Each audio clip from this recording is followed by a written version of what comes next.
Secara umum, industri keuangan syariah di Indonesia mengalami pertumbuhan yang positif dalam beberapa tahun terakhir. Berdasarkan laporan dari Otoritas Jasa Keuangan atau OJK pada tahun 2021, aset industri keuangan syariah di Indonesia mencapai sekitar 1.900 triliun rupiah atau sekitar 10,4% dari total aset industri perbankan nasional. Selain itu, jumlah bank syariah di Indonesia juga terus bertambah.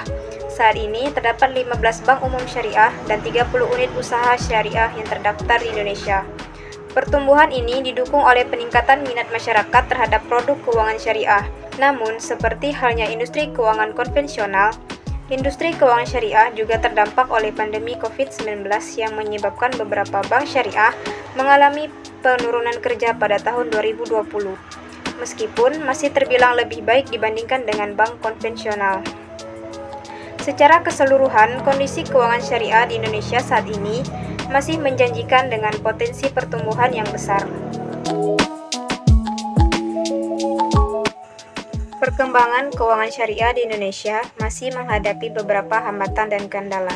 Di antaranya, yang pertama, kurangnya kesadaran dan pemahaman masyarakat mengenai keuangan syariah. Meskipun keuangan syariah sudah mulai dikenal di Indonesia, namun masih banyak masyarakat yang belum memahami secara mendalam mengenai produk-produk keuangan syariah. Yang kedua, regulasi yang belum sepenuhnya mendukung perkembangan keuangan syariah. Regulasi mengenai keuangan syariah di Indonesia masih tergolong baru, sehingga masih perlu ada upaya untuk memperkuat regulasi yang ada dan menyelesaikan permasalahan yang masih dihadapi. Yang ketiga, kurangnya dukungan infrastruktur. Infrastruktur keuangan syariah seperti lembaga keuangan syariah, sistem perbankan syariah, dan pasar modal syariah masih belum sepenuhnya tersedia di seluruh Indonesia. Yang keempat, keterbatasan sumber daya manusia. Keuangan syariah memerlukan sumber daya manusia yang memiliki pengetahuan dan keterampilan khusus. Namun, masih terdapat keterbatasan dalam jumlah dan kualitas sumber daya manusia yang tersedia di Indonesia. Dan yang kelima, masalah kepercayaan. Meskipun keuangan syariah sudah mulai berkembang, masih terdapat sebagian masyarakat yang meragukan keamanan dan keuntungan dari produk keuangan syariah.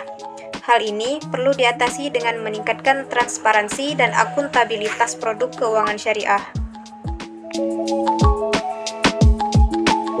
Saran dan pendapat yang bisa saya berikan yaitu yang pertama adalah keuangan syariah di Indonesia berkembang pesat dalam beberapa tahun terakhir, terutama di sektor perbankan dan asuransi syariah.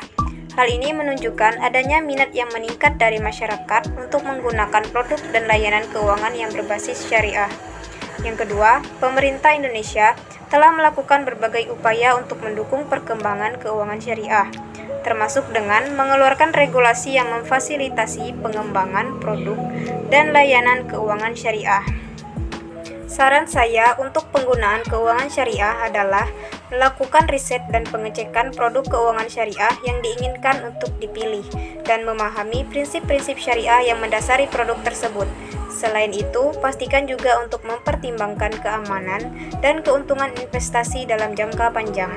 Untuk pemerintah, saran saya adalah terus mendorong perkembangan keuangan syariah di Indonesia dengan cara memfasilitasi dan memberikan insentif bagi lembaga keuangan dan industri keuangan syariah untuk berkembang lebih lanjut.